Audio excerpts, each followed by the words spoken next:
Ladies and gentlemen, please welcome the Vice President for Advanced Mobility Solutions from AT&T, Chris Hill.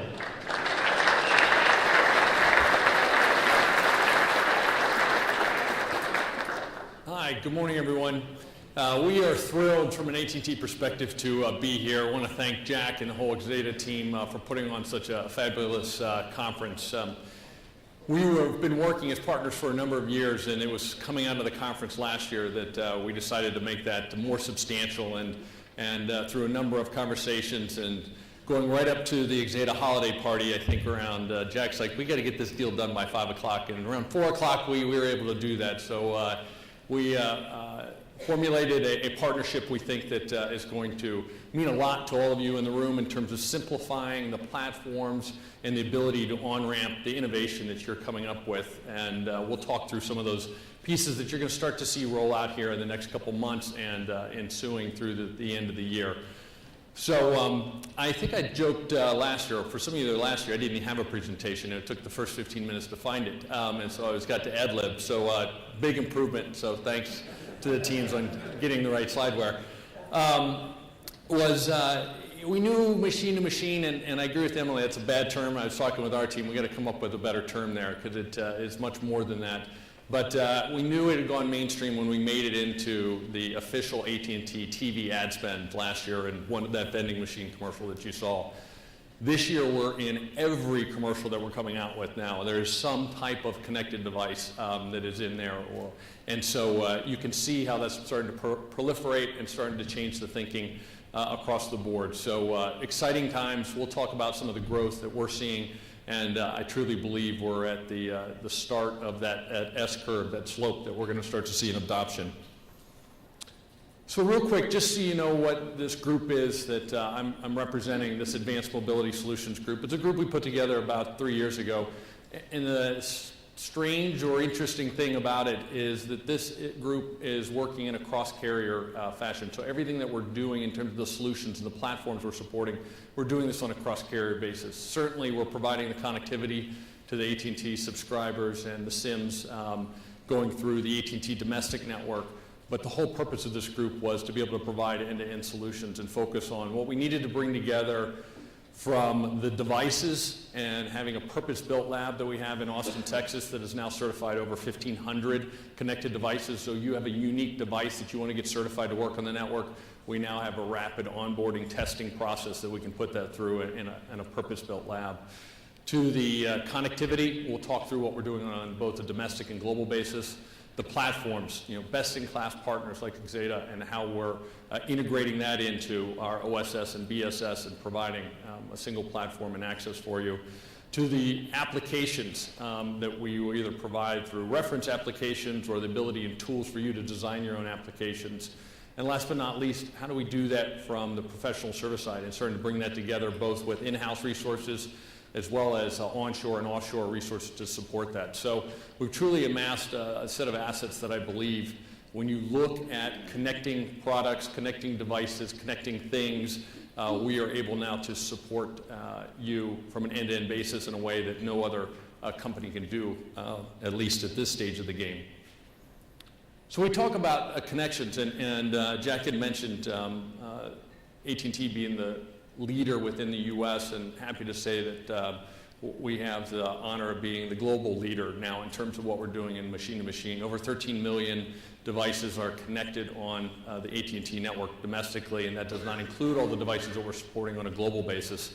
And you can see the connection ramp there, and I truly believe when we look back in a year or two, even though that ramp looks nice, that's going to be the shallow part of the ramp, and things are going to start to increase at a much, much bigger clip.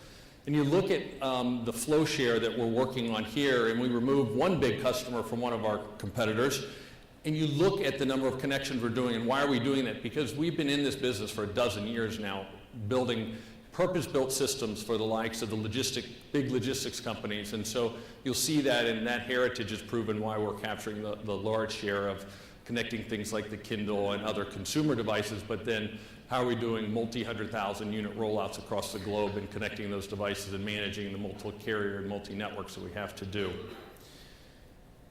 So as we look at this, and the customers that were up here today, some great innovations. I loved the examples that were being put out there and how they're pushing the envelope. And Anders talking about the need to be thinking about multi-platform. And we'll go into that a little bit more. And I think that's a very important takeaway.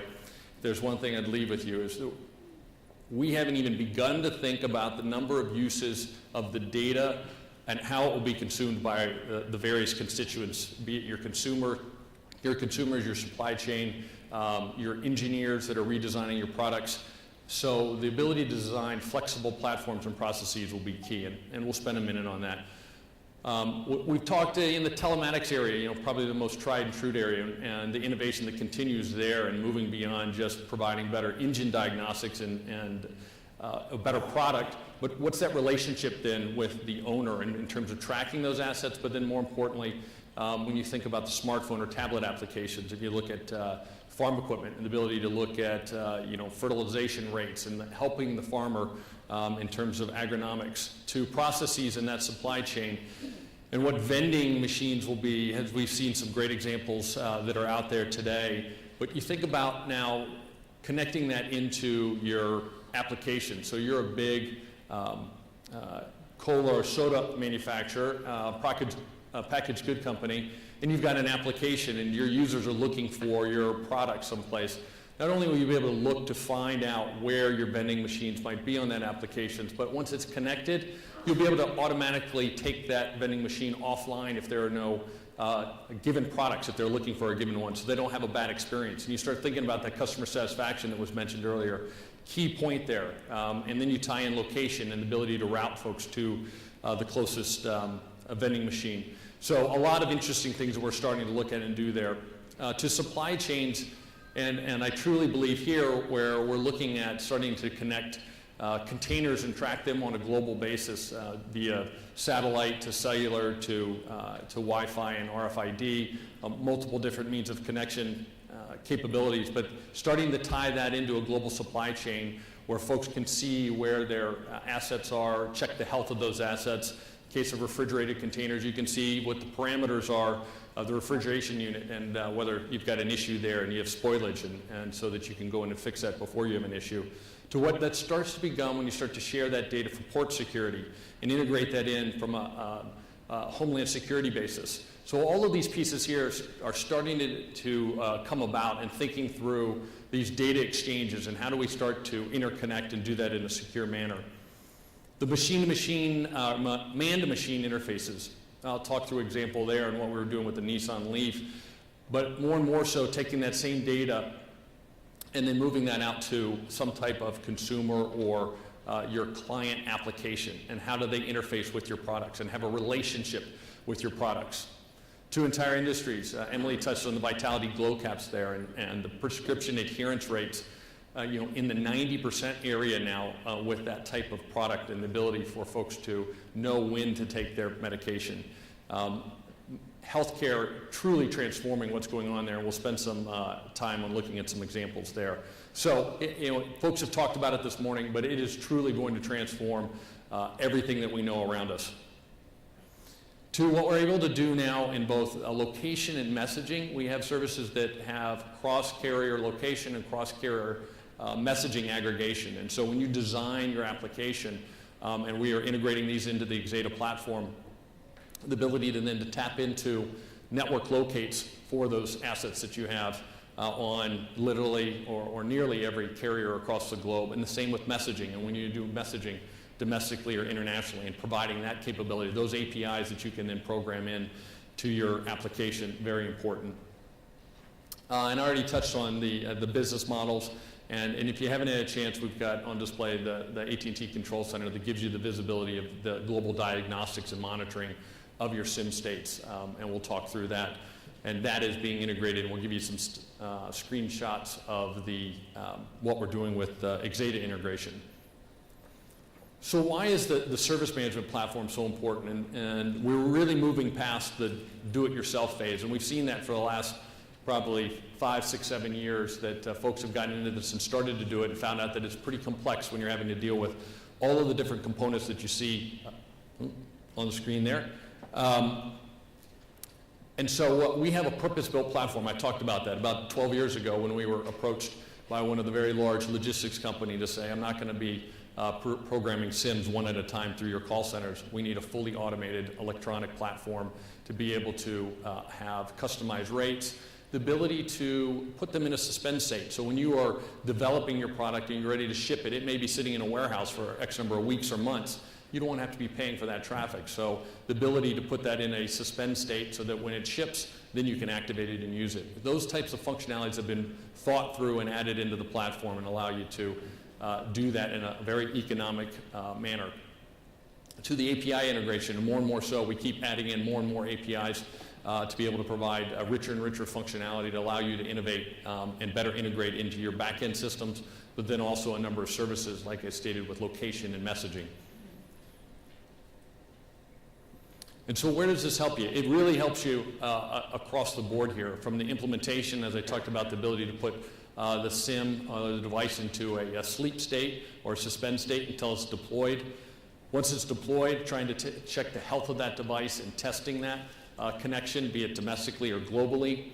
And as you're managing those, the ability to remove the number of escalation calls that are coming in, as well as the ability to manage all of the different devices that you have out there. And this starts out in the tens and the hundreds and the thousands, and now in the hundreds of thousands. It gets overwhelming in terms of how you do that and understanding what is breaking in the chain, whether it's a network issue or it's an application, and starting to figure that out. To be able to do this on a global scale, right? That's the other piece that we see. A lot of initial designs are built not to scale, and it may serve the purpose that's originally been thought of, but it doesn't give you that flexibility, the ability to go multi-platform, the ability to scale on a global basis and be able to do that, not just for one application, but I promise you, as you start this journey of connecting things, you're going to have more and more uses of that data, and so the ability to have platforms that can scale with you as you think about those new ideas is critical. We haven't touched on security yet this morning, and this is a big area, and one that we really were being pressed on as we started to connect the smart grid and concerns of where that data traffic was going and how it was being connected. So really what I would just want to be able to have the takeaway here is we have end-to-end security solutions that can ramp up or ramp down to the highest levels of security to supporting federal type 1 secure type traffic over the network, be it from the radio access portion where we encrypt the air link there to taking your traffic. We can take it over the internet, but in most cases, as we design the solutions with you, we're doing these with dedicated circuits to your data centers, to our data centers, and doing it with a custom APN and utilizing the Axeda VPN as you roll out through on the Axeda platform as well.